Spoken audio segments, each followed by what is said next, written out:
ஒவ்வொரு முறை ஆவியானவர் சொல்லி ஜெபிக்கும் போதும், ஜெபிக்கிறதுக்கு முன்னாடி இருந்த அனாயிட்டிங்கை விட ஜெபிச்சுட்டு வரும்போது அந்த அனாயிட்டிங் லெவல் கூடுது. அந்த இம்பார்ட்டேஷன் என்ன செய்யுது? கூடுது. நேற்றொரு தோற்றம் இன்றொரு மாற்றம், பார்த்தால் பார்வைக்கு தெரியாது. தொடங்கின பாதையில் தொடர்ந்து வராமல் தூரத்தில் நின்றால் புரியாது. தேவன் ஒரு சத்தியத்தை சொல்லும்போது தொடர்ந்து நீங்க வாக் பண்ணும்போது தான் அதனுடைய மேன்மையை புரிய முடியும். தூரத்துலேருந்து இப்படி வேடிக்கை பார்க்குறத ஒன்றும் நடக்காது. ஆனால் இறங்கி எக்ஸ்பீரியன்ஸ் பண்ணும்போது அது மேலான ஒரு அனுபவம் உடையதாக இருக்கிறது. ஹல்லேலூயா. இப்போ நம்ம வாசிக்க போகிறோம். இப்போ இந்த இடத்துல என்ன சொல்கிறாரு,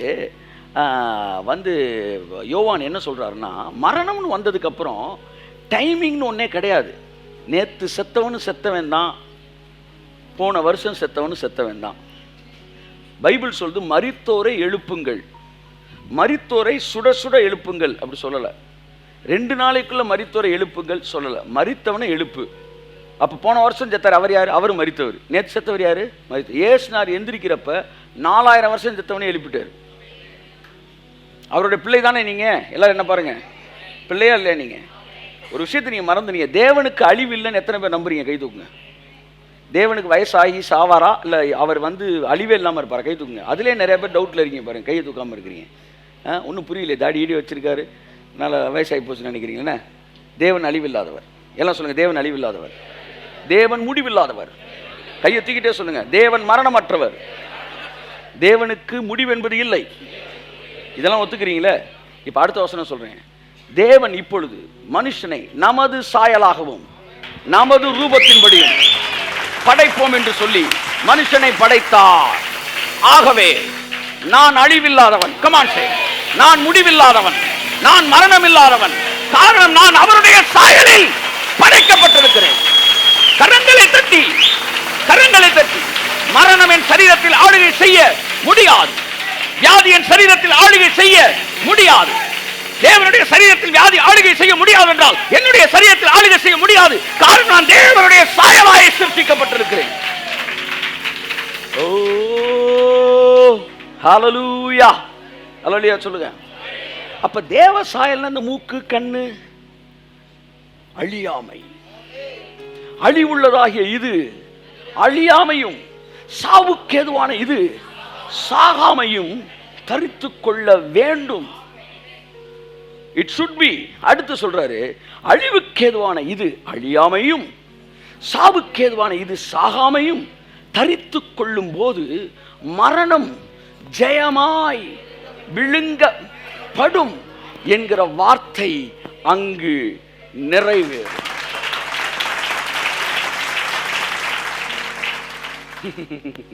என்னைக்கு நிறைவேறும் அப்படின்னு பார்த்துக்கிட்டே இருக்கும்போது அது நிறைவேறாது. நான் சொல்கிற புரியுதா? என்னைக்கு நிறைவேறுன்னு பார்த்துக்கிட்டு இருக்கும்போது நிறைவேறாது. ஒரு அப்பா சொல்கிறாரு, என்னைக்கு நீங்கள் தேவனுடைய வாக்கு தத்துவத்துக்கும் தீர்க்க தரிசனத்துக்கும் என்னுடைய செயல்பாட்டுக்கும் தொடர்பு இருக்குது, தீர்க்க தரிசனம் எப்போ நிறைவேறும் அப்படின்னு நீங்கள் பார்த்துக்கிட்டு இருந்தீங்கன்னா அது நிறைவேறாது. தீர்க்க தரிசனமே இப்போ நான் செய்ய போகிற செயலில் தான் நிறைவேற போகுது. அந்த இடத்துல நீங்கள் இருக்கீங்கன்னு முதல் நீங்கள் நம்புறீங்களா? நம்பலைன்னா நான் சரியான செய்தியை சொல்கிறேன், தப்பான ஆள்கிட்ட பேசிகிட்டு இருக்கேன்னு அர்த்தம். தீர்க்க தரிசனம் நிறைவேறுதலுக்கும் எனக்கும் சம்பந்தம் இருக்கு, தெரியுமா உங்களுக்கு? சார், தீர்க்க தரிசனம் நிறைவேறதுக்கும் யூதாஸுக்கும் சம்பந்தம் இருக்குது, தீர்க்க தரிசனம் நிறைவேறுதலுக்கும் ரோமர்களுக்கு சம்பந்தம் இருக்குது, தீர்க்க தரிசனம் நிறைவேறதுக்கும் தீர்க்க தரிசனமே தெரியாதவனுக்கும் சம்பந்தம் இருக்குது. இவங்கெல்லாம் இயேசு சிலுவையில் ஏற ஏசாயா தீர்க்க தரிசனத்தை அவங்களுக்கு தெரியாமல் நிறைவேற்றினாங்க. அப்படிதான் இந்த கடைசி கால தீர்க்க தரிசனங்கள் எல்லாம் நம்ம மூலமாக தான் நிறைவேற போகுது. அதை புரிஞ்சுக்காங்க, தயவு செய்து புரிஞ்சுக்காங்க. அந்த நிறைவேறுதலில் நீங்கள் இருக்கிறீங்க. கடைசி நாட்களில் மாம்சமான யாவர் மீதுமே ஆவியை ஊற்றுவேன். எத்தனை பேர் ஆமேன்னு சொல்றீங்க? இங்க அபிஷேகம் பெற்றவங்க எத்தனை பேர் கேட்டா 190 பேர், 500 பேர்ல 450 பேர் அபிஷேகம் பெற்றிருப்பீங்க. அப்படியே ஒரு காலத்துல அபிஷேகம் பெற்ற எத்தனை பேர்? 5 பேர் இருப்பாங்க. இன்னைக்கு யாவர் மீது ஊற்றுவார். இதுல இருந்து கடைசி காலம் தெரிஞ்சிருச்சா? அப்ப பரிகரிக்கப்படும் கடைசி சத்ரு மரணம் என்றால் அதுவும் இந்த நாட்களில் தான் நடைபெற போகிற ஒரு காரியம். ஸோ மரித்தோரை எழுப்புறதுக்கு டைமே கிடையாது. ஒரே ஒரு வசனத்தை வாசித்து நான் முடிக்கிறேன். யோவான் 11ஆம் அதிகாரம் 21-22 சீக்கிரம். மார்த்தாள் இயேசுவினிடத்தில் வந்து, ஆண்டவரே, நீர் இங்கே இருந்தீரானால் என் சகோதரன் மரிக்க மாட்டான். இப்பொழுதும் இங்க பாருங்க, நீங்க இருந்தீங்கன்னா என் தம்பி செத்துருக்க மாட்டான் அப்படின்றாரு. நல்லா கவனிங்க, இந்த இடத்துல இயேசு கிறிஸ்து லேட்டா யதார்த்தமா வந்தாரா இல்ல பர்பஸா லேட்டா வந்தாரா? இப்ப எப்படி வாசிப்போமே, 4ஆம் வசனம் வாசிங்க, 11:4. இயேசு அதை கேட்ட பொழுது, இந்த வியாதி மரணத்துக்கு ஏதுவாய் இராமல் தேவனுடைய மகிமை விளங்குவதற்கு ஏதுவாய் இருக்கிறது, தேவனுடைய குமாரனும் அதனால் மகிமைப்படுவார் என்றார். பாத்தீங்களா? அதாவது லாசர் வியாதிப்பட்டிருக்கிறான் என்று கேள்விப்பட்ட போது, சரியா, 6ஆம் வசனம் வாசிங்க. அவர் வியாதியா இருக்கிறதாக அவர் கேள்விப்பட்ட போது இருந்த இடத்திலே பின்னும் 2 நாள் தங்கினார். பாத்தீங்களா? சொல்லிட்டாங்க மேட்ரு. இருங்கடா, இருங்க ஐயா, வியாதியா இருக்க, இருறா, தகுந்த காப்பியை போடுறாங்க, டீயை போடு, 2 வடையை வாங்கிட்டு வா. சார், ஒருத்தர் வியாதியா இருக்கார், இருப்பா. ஏன் உயிர்த்தலை வைக்க, ஏன் வந்து இயேசு போய் வியாதியை சுகப்படுத்த போலையா? எல்லாத்தையும் வியாதியை சுகப்படுத்தலே முடிச்சுட்டா அப்போ செத்தவனை எழுப்புறதுன்றதுக்கு ஒரு எக்ஸாம்பிளே இல்லாமல் போயிடும். எல்லாருமே செத்த அன்னைக்கே போய் எழுப்பிட்டா அப்போ செத்து எத்தனை நாள் கழிச்சு எழுப்பினாலும் எழுப்பலாம் அப்படின்ற எக்ஸாம்பிள் லெவல் போயிடும். செத்தவனே எழுப்பிட்டாரு, இப்போ பின்னாடி 2 நாள் தங்குறாரு, ட்ராவலுக்கு ஒரு 2 நாள் 4 நாளாக போயிடும். அதுக்குள்ளே அவன் செத்து அவனை புதைச்சிருவாங்க. தெரிஞ்சுட்டே மெதுவாக கிளம்புறாரு. அதுக்கப்புறம் அவர் தம்முடைய சீசரை நோக்கி, நான் மறுபடியும் யூதேயாவுக்கு போவோம் வாருங்கள் என்றார். 7. அதற்கு சீசர்கள், ரபி, இப்பொழுது யூதர்களுமே கல்லறிய தேடுகிறார்களே, மறுபடியும் எடுத்துட்டு போகலாமா? எப்பெல்லாம் உயிர்த்தலை நீங்கள் போகிறீங்களோ, உயிர்த்தலை வைக்க போகிறீங்களோ, அப்போல்லாம் இந்த கல்லறிகிற பஞ்சாயத்து நடக்கும். அப்போ அவர் சொல்கிறாரு வந்து பிரதியுத்தரமாக, பகலுக்கு 12 மணி நேரம் இல்லையா, இதெல்லாம் பேசுகிறார். ஒருவன் இரவில் நடந்தால் வெளிச்சம் 11. இவைகளை அவர் சொன்ன பின்பு அவர்களை நோக்கி, நம்முடைய சிநேகிதனாகிய லாசரு நித்திரை அடைந்திருக்கிறான், நான் அவனை எழுப்பப் போகிறேன் என்றார். கிறிஸ்து இயேசுவில் இருந்த சிந்தையே உங்களிலும் இருக்க கடவுள். ஆமென். அதற்கு அவருடைய சீஷர்கள், ஆண்டவரே, நித்திரை அடைந்திருந்தால் அவனா எந்திரிச்சிருவான்ல? இயேசுவானார் அவன் மரணத்தை குறித்து அப்படி சொன்னார், அவர்கள் நித்திரை செய்தி இளைப்பாறுகளை குறித்து சொன்னார் என்று நினைத்தார்கள். அப்பொழுது இயேசு அவர்களுடைய லாசரு மரித்து போனான் என்று வெளிப்படை. இப்போ வந்து இவங்க வெக்காபுலரிக்கு வராரு. புரியுதா உங்களுக்கு? சில நேரம் தேவன் தான் வெக்காபுலரியில் பேசுவார், உங்களுக்கு புரிஞ்சுக்கலன்றக்காக உங்கள் வெக்காபுலரியில் பேசுவார். உங்கள் வெக்காபுலரியில் பேசுகிறோன்னே இது அவரே சொல்லியிருக்காரு, உனக்கு புரியலன்னு அப்படி சொன்னேன், ஆனால் உண்மைக்கே என் மைண்டில் அது இல்லை. தள்ளுதல் சீட்டை கொடுத்து தள்ளி விடலாம் என்று சொல்லியிருக்காரு, உன் வெக்காபுலரியில் பேசுகிறேன்டா, ஆனால் என் மனசில் அது இல்லை. என் அன்புக்குரியவர்களே, அதுக்கப்புறம் பேசும்போது அவர் செத்து, இந்த பாருங்க 17, இயேசு வந்தபோது அவன் கல்லறையில் வைக்கப்பட்டு 4 நாள் ஆயிற்று என்று கண்டார்கள். இப்போதான் இயேசு வர்றார். நீங்கள் இருந்திருந்தால் செத்துருக்க மாட்டான். அடுத்த வசனம் முக்கியமான வசனம், முக்கியமான வார்த்தை, முதல் வார்த்தை. நல்ல அழுத்தம் கொடுத்து முதல் வார்த்தையிலிருந்து வாசிங்க. அதாவது 22. இப்பொழுதும் நீர் தேவனிடத்தில் கேட்டுக்கொள்வது எதுவோ, அவனை உள்ள வச்சுட்டோம். நல்லா கவனிங்க, மரித்தோர் உயிர்ப்பிக்கிற ஜபத்திற்கு நாள் இருக்கா அப்படின்னு கேட்டா இல்லை. அதுதான் மார்த்தாள் சொல்றா, இப்போ கூட நீங்க கேட்டுக்கொள்வது எதுவோ அது உமக்கு தேவன் கொடுப்பார். There is no time limit. நிறைய பேர் இருதயத்துக்குள்ள நிறைய பேரை குறித்த எண்ணங்கள் வந்துருச்சு, இவங்கெல்லாம் எந்திரிக்கணும்னு. அப்பவே அந்த உயிர்த்தெழுதல் வந்துருச்சுன்ற, உயிர்த்தெழுதல் வந்துருச்சு வந்துருச்சு வந்துருச்சு. உடைக்கணும். இப்போ நான் ஜெபிக்கணும்னு சொல்கிறேன், ஜெபத்துக்கு பதில் இப்படி இருந்தால் எப்படி உங்கள் மைண்ட் செட் இருக்கணும், அப்படி இருந்தால் எப்படி மைண்ட் செட், அதான் நீங்கள் பேச போகிறேன். ஆமென் சொல்லுங்கள். என் அன்புக்குரியவர்களே, எதுவுமே எக்ஸ்பீரியன்ஸ்குள்ளே போகும்போது தான் நான் கடவுள் அடுத்த கட்ட ரெவலேஷன் நமக்கு தராது. இப்போ கூட நீங்கள் ஜெபிச்சா அது உங்களுக்கு கிடைக்கும். மரித்தோர் எழுப்ப போகும்போது இந்த வசந்த மறந்துவிட, இப்போ கூட எல்லாம் சொல்லுங்கள், ஒன்றும் பிரச்சனை இல்லை. 80 தான் செத்தாரா? இப்போ கூட எனக்கு 3 ப்ராஜெக்ட் இருக்குது. 4 நாள், நான் 4 வருஷம், 40 வருஷம் இருக்குது. 40 வருஷம் ப்ராஜெக்ட் ஒன்று இருக்குது எனக்கு. இந்த உலகம் எப்போ உங்கள் செய்தியை பைத்தியம்னு சொல்லுதோ அப்போ தான் நீங்கள் சரியான செய்தியை கொடுத்துருக்கீங்க. ஒரு ஊழியக்காரன் அவுட் ஆஃப் த பாக்ஸ் சிந்திக்க தேவன் பேசும்போது சிந்தித்து தான் ஆக வேண்டும். கடைசி அழிவுக்குள் இது அழியாமையும் சாவுக்கு இதுவனை சாகாமையும் தரித்து கொள்ள வேண்டும். அப்பொழுது மரணம் ஜெயமாக விழுங்கப்படும் என்கிற வார்த்தை நிறைவேறும். அழிவுக்குரிய இது அழியாமை எப்போ தரித்து கொள்ளும்னா, கடைசி காலம் துணிக்கும் போது, the last message, the last revelation அப்படி கூட வச்சுக்கலாம். அது வரும்போது ஒரு இமைப்பொழுதிலே நம்முடைய எண்ணங்கள், சிந்தனைகள் எல்லாம் என்னாகும்? மறுரூபமாக்கப்படும். அப்பொழுது மரணம் ஜெயமாக விழுங்கப்படும். அந்த லாஸ்ட் எக்காலம்னா இப்போ வந்து கர்த்தர் வந்து அந்த கடைசி எக்காலத்தை ஊதிட்டு இருக்கிறாரு நான் நம்புறேன். ஆமாம், அது கூட தேவன் வந்து ஊதனை அந்த எக்காலத்தை பிரதான தூதன் இது பண்ணுறானா. தூதன்ற மெசஞ்சர், ஒரு மெசேஜ் வந்து சொல்கிறவனுக்கு பேர் தான் தூதன். அப்போ அவன் வந்து இந்த எக்காலத்தை ஊதும்போது நம்ம எல்லாருடைய மைண்டு மறுரூபமாகும். மறுரூபத்துக்கு அப்புறம் தான் மரணம் ஜெயமாய் விழுங்கப்படுகிறது. என் அன்புக்குரியவர்களே, நம்முடைய சிந்தனைகள் தேவனுடைய வார்த்தையினால் மறுரூபமாக்கப்படுவதாக. மரணம் ஜெயமாக விழுங்கப்படும் என்கிற வார்த்தை, வாசிங்க அந்த வசனத்தை, 2 கொரிந்தியர்ல இருக்கா? 15:54 வாசிங்க. அழிவுள்ளதாகிய இது அழியாமையையும் சாவுக்கேதுவாகிய இது சாவாமையும் தரித்துக் கொள்ளும் போது மரணம் ஜெயமாக விழுங்கப்பட்டது என்று எழுதியிருக்கிற வார்த்தை நிறைவேறும். ஆமென். அழிவுக்குரியதாகி இது அழியாமையும் சாவுக்கு எதுவான இது சாகாமையும் தரித்து கொள்ளும் போது மரணம் ஜெயமாய் விழுங்கப்படும் என்கிற வார்த்தை நிறைவேறும். அதாவது நீ பாஸ் ஆகிட்டீன்னா அடுத்த கிளாஸுக்கு போயிடலாம் அப்படின்னா, எப்போ அடுத்த கிளாஸ் போவீங்க? அடுத்த வருஷமா? அதுக்கு அடுத்த வருஷமா? அதுக்கு அடுத்த வருஷம் கூட நீங்கள் இது அடுத்த கிளாஸுக்கு போகலாம். அடுத்த வருஷம் கூட அடுத்த கிளாஸ் போகலாம். 5 வருஷம் கழிச்சு கூட அடுத்த கிளாஸ் போகலாம். எப்போ அடுத்த கிளாஸ் போவீங்க? பாஸ் ஆகும்போது. அப்போ எப்போ அடுத்த அது அடுத்த வருஷமா அதுக்கு அடுத்த வருஷமா? அது அடுத்த வருஷமா அதுக்கு அடுத்த வருஷமான்றது முக்கியம் இல்லை. எப்போ பாஸ் ஆகுறானோ அப்போ அடுத்த கிளாஸ் போயிடுவான். அப்போ எப்போ மரணம் ஜெயமாய் விழுங்கப்படும்? எப்போ நீ மறுரூபம் ஆகுறியோ அப்போ மரணம் ஜெயமாய் விழுங்கப்படும். ஆமாம். அப்போ மறுரூபத்தோடு இணைக்கப்பட்டது விஷயம் இது. அப்போ மறுரூபம் ஆகிறது நமக்குள்ளே நடக்கிறது. நீ மறுரூபம் ஆக மாட்டேன்ற மைண்ட் செட்டில் நீ இருக்கும்போது it may B postpone to the next year, next generation. ஆனால் நான் மறுரூபமாக்கப்படுவது இது எனக்குள்ளே நடக்கிற ஒரு சம்பவம் இல்லையா? அப்போ தேவனோட வார்த்தையை நான் கேட்கும்போது எனக்குள்ளே மறுரூபம் நடக்கும்போது என்னுடைய மறுரூபமும் இந்த செயலும் இணைக்கப்பட்டதாக இருக்கிறது.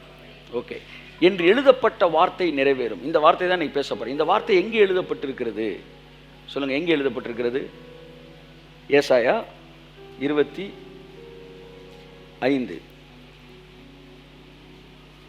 அவர் மரணத்தை ஜெயமாக 25 இருங்க 8 அப்படி சொல்லிட்டு வாசிங்க. ஓகே. அவர் மரணத்தை ஜெயமாக விழுங்குவார். கர்த்தராகிய தேவன் எல்லா முகங்களிலும் இருந்து கண்ணீரை துடைத்து தமது ஜனத்தின் நிந்தையை பூமியில் இராதபடிக்கு முற்றிலும் நீக்கி விடுவார். எதற்காக உயிர்த்தெழுதலை பற்றி நாம் பேச வேண்டும்? It is an advanced revelation. அதுக்காகவா? இல்லை it is a very rare வந்து என்ன revelation which is preached in nowadays அப்படின்றதுக்காகவா? இன் தீஸ் டேஸ் அப்படின்றதுக்காகவா? எதுக்காக இதை பேசணும்? ரொம்ப முக்கியமான விஷயம். மரணத்தை ஜெயமாக அவர் விழுங்குவார். கர்த்தராகிய தேவன் எல்லா முகங்களிலிருந்து கண்ணீரை துடைப்பார். உயிர்த்தெழுதல் என்பது ஜனங்களுடைய கண்ணீரோடு தொடர்புடையது. ஜனங்களுடைய கண்ணீரோடு தொடர்புடைய செய்தி. ஆகையால் தான் இது இப்பொழுது பிரசங்கிக்கப்படுகிறது. ஒரு ஊழியக்காரன் ஜனங்களுடைய கண்ணீரை துடைக்க வேண்டும் என்று விரும்பினால் கட்டாயம் அவன் உயிர்த்தெழுதலை பற்றி பேசுவான். இயேசு வந்து அந்த வாலிபனை உயிரோடு எழுப்பின காரணம் அவன் தாயார் அழுகிற பார்க்குறாரு, எல்லாரும் அழுகிற பார்க்குறாரு. இயேசு மனதுருகினார். லாசர் இடத்தில் வந்தபோது ஏன் அவனை உயிரோடு எழுப்பினார்? அப்பொழுது இயேசு அவர்கள் அழுகிறதை கண்டு ஆவியிலே கலங்கி துயரமடைந்து இயேசு கண்ணீர் விட்டார். மரணம் என்பது கண்ணீரோடு தொடர்புடையது. ஏதோ ஃபேஷன் கிடையாது உயிர்த்தெழுதலை பற்றி பேசுறது. It's matter of tears. கண்ணீர். எந்த ஊழியக்காரன் கண்ணீர் ஜனங்களுடைய கண்ணீரை துடைக்கணும்னு முடிவெடுக்கிறானோ அவன் உயிர்த்தெழுதலை பற்றி பேசுகிறான். ஆமென். 9ஆம் வசனம் வாசிங்க. அக்காலத்திலே இதோ இவரே நம்முடைய தேவன், இவருக்காக காத்திருந்தோம். கை தட்டுங்க அவருக்கு. இவருக்காகத்தான் காத்திருந்தோம். அடுத்து நம்மை ரட்சிப்பார். இவரே கர்த்தர், இவருக்காக காத்திருந்தோம். இவருடைய ரட்சிப்பினால் களி கூர்ந்து மகிழ்வோம் என்று சொல்லப்படும். கர்த்தருடைய கரம் இந்த மலையிலே தங்கும். கூலம் எருக்களத்தில் மிதிக்கப்படுவது போல மோவாப் அவர் கீழ் மிதிக்கப்பட்டு போம். நீந்துகிறவன் நீந்துவதற்காக தன் கைகளை விரிப்பது போல் அவர் தமது கைகளை அவர்கள் நடுவிலே விரித்து அவர்கள் பெருமையையும் அவர்கள் கைகளின் சதி சற்பனைகளையும் தாழ்த்தி விடுவார். அவர் உன் மதில்களுடைய உயர்ந்த அரணை கீழே தள்ளி தாழ்த்தி தரையிலே தூளாக அழிப்பார். அவர் உன் மதில்களுடைய உயர்ந்த அரண்களை கீழே தள்ளி தாழ்த்தி. இந்த மரணத்தை பற்றி பேசும்போது நான் உன்னுடைய அரணை எல்லாம் உடப்பண்டான்றார். தொடர்ந்து நம்முடைய செய்திகளை கேட்கிறவர்களுக்கு தெரியும் அரணா என்னென்ன. என் அன்புக்குரியவர்களே, நம்முடைய சிந்தனையே அரணாக இருக்கிறது. மரணத்தை பற்றி உங்கள் மைண்டில் போட்டிருக்கிற அரணை எல்லாம் அவருடைய வார்த்தை உடைச்சி எரியும். அந்த அரண்கள் நொறுக்கப்பட்ட பிறகு என் அன்புக்குரியவர்களே பட்டணம் பிடிக்கப்படும். இந்த நாட்கள் இந்த செய்தி என்ன உங்களுக்குள்ளே கொடுத்துக்கிட்டு இருக்குன்னா, உங்களுக்குள்ள மரணத்தை பற்றி இருக்கிற அரண்கள் என்ன செஞ்சுக்கிட்டு இருக்கு? உடைச்சிக்கிட்டு இருக்கு. அரண்கள் நொறுக்கப்பட வேண்டும். அரண்கள் நொறுக்கப்படும். தொடர்ந்து உயிர்த்தெழுதலை பற்றி கேட்க கேட்க கேட்க மரணத்தை பற்றி உங்கள் பார்வையே மாறிடும். ஆமாம், மாறிடும், வேற மாதிரி ஆயிரும். இயேசு செத்தவனாவே பார்க்கல. அதே போல பார்வை உங்களுக்குள் வர ஆரம்பிக்கும். It may not be one day process, or may be one day process. It may be done in one day, it may not be done in one day. ஏன்னா ரெண்டையுமே சொல்வதற்கு எனக்கு உரிமை கிடையாது. ஒரே நாள் நடக்காதுன்னு சொல்லவே மாட்டேன். ஒரே நாள் நடந்துடும் பாட்டுக்கு. ஆனால் ஒன்று தெரிஞ்சுக்கங்க, முதலாவது உங்கள் அரண்கள் நொறுக்கப்பட வேண்டும். மரணத்தை பற்றி உங்கள் அரண்கள் நொறுக்கப்பட வேண்டும். மரணத்தை ஜெயமாக விழுங்குவார். ரெண்டு விஷயம் இருக்குது. ரிசரக்ஷன் வேற, ரேசிங் தி டெட் வேற. நான் அதை புரிந்து கொள்ளுகிறேன். ரிசரக்ஷன்றது உயிர் தெழுந்த பிறகு அவன் மறியாமலே இருக்கிறது. அதாவது மரணமே இருக்காது, மரணமே வேலை செய்யாது. இப்போ நான் சொல்றது என்னன்னா, மரணத்தின் ஆளுகையிலிருந்து நம்ம விடுதலை ஆவது. ஆமென் சொல்லுங்க. மரணம் ஒரு டேட்டை எனக்கு ஃபிக்ஸ் பண்ண முடியாது. நான் தான் மரணத்துக்கு நான் ஒரு டேட் என்ன செய்கிறேன், ஃபிக்ஸ் பண்ண முடியும். என் அன்புக்குரியல் ஜீவனுள்ள நாளெல்லாம், உயிரோடு இருக்கும் நாளெல்லாம், இப்படிலாம் வசனங்கள் நம்ம வெக்காபுலரியில் எழுதினார். ஆனால் ஆதியில் தேவன் மனுஷனை படைக்கும் போது உயிரோடு இருக்கிற நாள் செத்த நாள் வைக்கவே இல்லை. அவனை தனது சாயலாகவே படைத்தார். மரணமே அவனுக்கு கிடையாது. என்னைக்கு மரணம் வந்த பிறகுதான் மரணம் வரைக்கும், மரண பரியந்தம், உயிரோடு இருக்கிற நாளெல்லாம் நம்ம வெக்காபுலரிக்கு ஏற்ற மாதிரி வசனத்தை கொடுக்குறாரு. ஆனால் உண்மையில் அவரை பொறுத்தவரை என்னன்னா, மனிதனை படைக்கும் போது ஜீவனோட தான் படைச்சாரு, மரணமே இல்லாமல் தான் படைச்சார். ஆமென் சொல்லுங்க. அப்ப நமக்கு இந்த நாட்களில், இப்பதான் நான் செய்திக்கு வரேன், இந்த நாட்களில் அந்த ஜெயத்தை நமக்கு தருவதற்கு தேவன் சித்தமுள்ளவராய் இருக்கிறார். கரங்களை தட்டி கர்த்தருக்கு நன்றி சொல்லுவோம். வாசிப்போம். 1 கொரிந்தியர் 15 அதிகாரத்திலிருந்து நான் வாசிக்க விரும்புகிறேன். ஆமென். 57 வாசிங்க. 2 கொரிந்தியர் 15:57. நம்முடைய கர்த்தராகிய இயேசு கிறிஸ்துவினாலே ஆமென் நமக்கு ஜெயம் கொடுக்கிற தேவனுக்கு ஸ்தோத்திரம். எல்லாரும் ஒரு இந்த வசனத்துக்கு நல்லா கை தட்டுங்க, நல்லா கை தட்டுங்க. ஆமென், ஆமென், ஆமென், ஆமென். சோ தேவன் நமக்கு ஜெயம் கொடுக்கிறவர். இந்த வசனத்தை எதுக்கு நீங்க கொண்டு போறீங்க? கர்த்தர் எனக்கு எப்படி இந்த எக்ஸாம்ல எனக்கு ஜெயம் கொடுத்துருவாரு, கர்த்தர் எப்படி இந்த வீட்டை கட்ட எனக்கு உதவி செய்வாரு. ஜெயம் கொடுக்கிற தேவனுக்கு ஸ்தோத்திரம். ஜெயம் கொடுக்க என்ன காடுப்பாது? ஜெயம் கொடுக்கும் தேவனுக்கு கோடி கோடி ஸ்தோத்திரம். மரணத்தை பத்தி பேசிட்டு இருக்கிறோம். வாழ்வழிக்கும் ராஜாவுக்கு வாழ்நாள் எல்லாம். இந்த வார்த்தையை நீங்க என்ன செஞ்சிட்டீங்க? வேற எதுக்கும் பயன்படுத்துறீங்க, தப்பு இல்லை.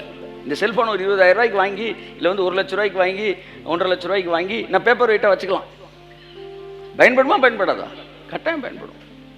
இல்லை கோவத்தில் எடுத்து பொண்டாட்டி மேலே எரியிற கூட யூஸ் பண்ணலாம். அது யூஸ் ஆகாமல் யூஸ் ஆகாதா? குறி பார்த்து அடித்தா அதுவும் யூஸ் ஆகும். ஆனால் அதோட படைக்கப்பட்டத நோக்கம் அது அல்ல. ஜெயம் கொடுக்கும் தேவனுக்கு ஸ்தோத்திரம் என்று பவுல் எழுதின போது உங்கள் பரீட்சையை நினைத்து அவன் எழுதவில்லை, உங்கள் வீடு கட்டுகிறதை குறித்து எழுதவில்லை, உங்கள் எதிர்காலத்து மற்ற காரியங்களை குறித்து எழுதவில்லை. அவன் உயர்ந்த சிந்தனையில் ஒன்றை எழுதினான். கையை தட்டு. ஆமென்.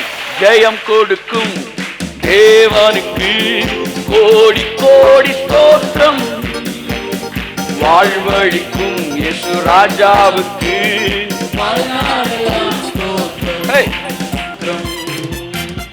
பவுல் இந்த ஜெயத்தை கர்த்தர் நமக்கு தருவார் என்று எழுதும் போது எதை நினைத்து எழுதினான்? வாசிப்போம். 51 வசனத்திலிருந்து வாசித்தீங்கன்னா பவுல் இந்த வசனத்தை எழுதும்போது எதை நினைச்சு எழுதினான்னு தெரியும். இதோ ஒரு ரகசியத்தை உங்களுக்கு அறிவிக்கிறேன். நாம் எல்லோரும் நித்திரை அடைவது இல்லை, ஆகிலும் கடைசிய காலம் தொனிக்கும் போது ஒரு நிமிஷத்திலே, ஒரு இமைப்பொழுதிலே நாம் எல்லோரும் மறுரூபமாக்கப்படுவோம். எக்காலம் தொனிக்கும், அப்பொழுது மரித்தோர் அழிவில்லாதவர்களாய் எழுந்திருப்பார்கள், நாமும் மறுரூபமாக்கப்படுவோம். அழிவுள்ளதாகிய இது அழியாமையும் சாவுக்கேதுவான இது சாகாமையும் தரித்து கொள்ள வேண்டும். அழிவுள்ளதாகிய இது அழியாமையும் சாவுக்கேதுவான இது சாகாமையும் தரித்து கொள்ளும் போது மரணம் ஜெயமாக ஜெயம் கொடுக்கும் தேவனுக்கு கோடி கோடி ஸ்தோத்திரம். எந்த ஜெயம்? மரணத்தின் மீது ஜெயம். அவன் எழுதும்போது எதை மனதில் வைத்து எழுதினான்? மரணம் ஜெயமாக விழுங்கப்படும். மரணத்தின் மீது ஜெயம் கொடுக்கிற தேவனுக்கு கையத்தட்டே என்று எழுதியிருக்கிற வார்த்தை நிறைவேறும். அடுத்த ஜெயத்தை சொல்றான். மரணமே உன் கூர் எங்கே, பாதாளமே உன் ஜெயம் எங்கே. எந்த ஜெயத்தை எழுதுகிறார்? பாதாளத்தின் மீது ஜெயம். எல்லாம் சொல்லுங்க. மரணத்தின் மீது ஜெயம், பாதாளத்தின் மீது ஜெயம். சொல்லுங்க. எந்த ஜெயம் கொடுக்கிற தேவனுக்கு ஸ்தோத்திரம்? ஜெயம் கொடுக்கிற தேவனுக்கு ஸ்தோத்திரம். பாதாளத்தின் மீது கையை தட்டி ஆமென். தேவனுக்கு விரும்பினா பாடிடலாம். இயேசு ராஜாவுக்கு வாழ்நாள் எல்லாம் ஸ்தோத்திரம். ஹல்லேலூயா. பவுல் ரொம்ப ஸ்ட்ராங்கா இருக்கிறாரு. இங்க பாருப்பா, ஒருவேளை மரணம் அப்படியே ஒன்ன மறலாத மாதிரி தெரிஞ்சாலும், அசையாத மாதிரி தெரிஞ்சாலும், நமக்கு ஜெயம் கொடுக்கிற தேவனுக்கு ஸ்தோத்திரம். ஆமென். என் அன்புக்குரியவர்களே, தேவனுடைய வார்த்தை மாறாது. பவுல் எழுதும்போது எல்லாம் தானா நடக்கும் அப்படின்னு சொல்லலாமே. மரணம் ஜெயமாக விழுங்கப்படும் என்கிற வார்த்தை நிறைவேறும். மரணத்திற்குரிய திறவுகோலை இயேசு உயிரோடு எழுந்திருக்கும் போது என்ன செஞ்சிட்டாரு? வாசிங்க. வெளிப்படுத்த இந்த பக்கத்தை அப்படியே வச்சுக்கோங்க. திரும்ப நம்ம வரணும். நான் சீக்கிரம் முடிக்க போறேன். வெளிப்படுத்தல் 2ஆம் அதிகாரம், மன்னிக்க 1ஆம் அதிகாரம் 18ஆம் வசனம். மரித்தேன், ஆனாலும் இதோ சதா காலங்களிலும் உயிரோடு இருக்கிறேன். கை தட்டுங்க ஒருவருக்கு. ஆமென். உயிரோடு இருக்கிறேன். ஆவியா இருக்கிறாரா? சரீர மாம்சத்தில் இருக்காரா? செத்தவன்லாம் ஆவியா இருக்கிறான்ற நீங்க நம்புவீங்க. ஆனா அவர் ஆவியா இருக்கிறேன்னு சொல்லல. தொட்டு பாடுறான்னாரு. தொட்டுப்பாரு அப்படின்னு என்ன அர்த்தம்? நான் ஆவியா எந்திரிக்கல. நான் அடிக்கடி பார்க்குறேன், இந்த செத்தவங்களுக்கு ஜெபிக்கிறப்ப ஒரு மாற்றமே தெரியாத மாதிரி உங்களுக்கு தெரியுதுல்ல? ஆமாம். ஆனால் செத்தவங்க பக்கத்தில் நைட்டு தூங்குடானவங்களை தூங்க விட்டு போனால் மட்டும் செத்தவங்களுக்கு சுற்றி பல ஆவிகள் ஆடுற மாதிரி தெரியுது. அப்பவும் அந்த பாடி அமைதியாக தான் இருக்குது. ஆனால் எதிர்மறையானதை நினைக்கும் போது கண்ணுக்கே தெரியாதது கூட உன் மனசுக்கு வருது. ஆனால் நேர்மறையானது ஜெபிக்கும் போது ஏன் அது உன் மனசுக்குள்ள அந்த ஸ்பிரிட் எந்திரிக்கிற மாதிரி வரமாட்டேன்னு நான் கேட்குறேன். சும்மா கிடக்கிற ஒருத்தர் மாச்சேரி பக்கத்தில் அவன் பாட்டு கும்புன்னு தூக்கிட்டு இருக்கான் சார். நாங்கள் ஜெபிக்கிறப்ப இருந்தப்ப அவனுக்கு அந்த பயமே இல்லை. ஆனால் சாதாரண மக்களை தூங்க விட்டா அங்கே ஒன்றுமே நடக்காட்டினா கூட இவனுடைய அவிசுவாசம் மனது நிறைய நெகட்டிவில் டிரான்ஸ்ஃபர் இதெல்லாம் காட்டுது. ஆனால் ஜெபிக்க போகிறப்ப மட்டும் பாசிட்டிவாக ஒன்றுமே தெரிலையே. நைட்டு தூங்கு, அப்போ மட்டும் எல்லாம் தெரியும் அவனுக்கு. இப்போ ஜெபிப்போம், கர்த்தர் எழுப்புறாருன்னா அப்போ ஒன்றுமே தெரில. அப்போ நைட்டு ஒன்றுமே தெரிலன்னு தூங்கு. எதிர்மறையானதை மட்டும் விசுவாசிக்கிறதுக்கு மனசு பேன் திறந்துருக்கு. நல்லதை சொன்னால் மட்டும் விசுவாசிக்கிறதுக்கு இறுக்கமாக மூடிக்குது. எவ்வளவு மோசமான ஆள் நீ! உன்னெல்லாம் வாயை திறந்து வாய்க்கில் வெடிகுண்டு வைக்க வேணாம். செத்தவன் எந்திரிப்பானா நம்ப முடியலையாம். ஆனால் நைட்டு தூக்குனா பேய் வந்துடும். பேய் மட்டும் வருது, உயிர் தெழுதல் வராதா? தட்டு.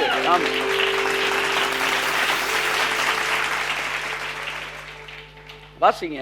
மரித்த நாயம் சதாக்காலம் உயிரோட சரீரத்தில் இருக்கிற. அதனால உட்காந்து சாப்பிட்டார். ஏன் சாப்பிட்டார் ஏசுனாரு? சொல்லுங்க. பசியில் இருந்தாரா?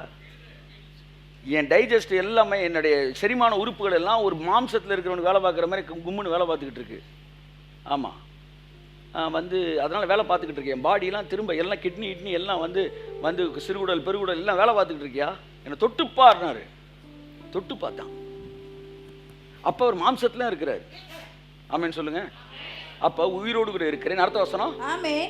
நான் மரணத்திற்கும் பாதாளத்திற்கும் உரிய திறவுகோல்களை உடையவராய் இருக்கிறேன். சூப்பர். இப்ப மரணம் அப்படின்ற திறவுகோல் யார் கையில இருக்கு? சொல்லுங்க. அப்ப மரணம் ஒன்று ஒரு பில்டிங்கை திறவுகோல், அந்த திறவுகோலை மூடிட்டாருன்னா இப்ப யாரும் உள்ள போகவே முடியாது. அப்படின்னா என்ன அர்த்தம்னா, இது வரைக்கும் செத்த எவனுமே உண்மைக்கே சாகலை. கை தட்டுங்க. ஏன்னா மரணம்ன்ற பில்டிங்கு மூடி இருக்கு. அதனால நீங்க ரொம்ப வந்து ஃபைட் பண்ணிலாம் வாங்க கிடையாது. அவன் சாகவே இல்லை சார், நீங்க எழுப்பிடலாம் அவனை, நீங்க அவனை எழுப்பிடலாம், அவன் சாகவே இல்லை. ஏன்னா மரணத்துக்கான திறவுகோல் இயேசுனார் கையில் இருக்கு. என் அன்புக்குரியவர்களே, பாதாளத்துக்கான திறவுகோல் இயேசுனார் கையில் இருக்கு. சார் இந்த இந்த இந்த ஆஃபீஸ் இந்த இந்த சர்ச் இருக்கு, பூட்டி இருக்கு, யாராச்சும் ஒருத்தர் வந்து வீட்டுக்கு உள்ள நுழைய முடியுமா? முடியாது. ஆனால் எனக்கு நல்லா பழகினவங்க சாவியை வாங்கிட்டு உள்ளே வந்துட்டு, இந்த பசங்க வராங்க, உள்ளே வந்துட்டாங்க, ஒரு கேமரா எடுத்து வெளியே போகிறாங்க, அவங்களுக்கு இன்ஃப்ளூயன்ஸ் இருக்குது. ஏன்னா அவங்க உள்ளே வர முடியும். ஏன்னா வந்து திறவுகோல் என்கிட்ட இருக்கிறது என் கூட பழகினால அவன் ஈஸியாக உள்ளே வந்துட்டு போகலாம். அப்படித்தான் அவர் கையில் திறவுகோல் இருக்கனால நீங்கள் ஈஸியாக மரணத்துக்குள்ளேயும் பாதாளத்துக்குள்ளேயும் உள்ளே போய் நீங்கள் விரும்பினதை செய்ய முடியும். கையை தட்டுங்க, அவருக்கு ஆமென்.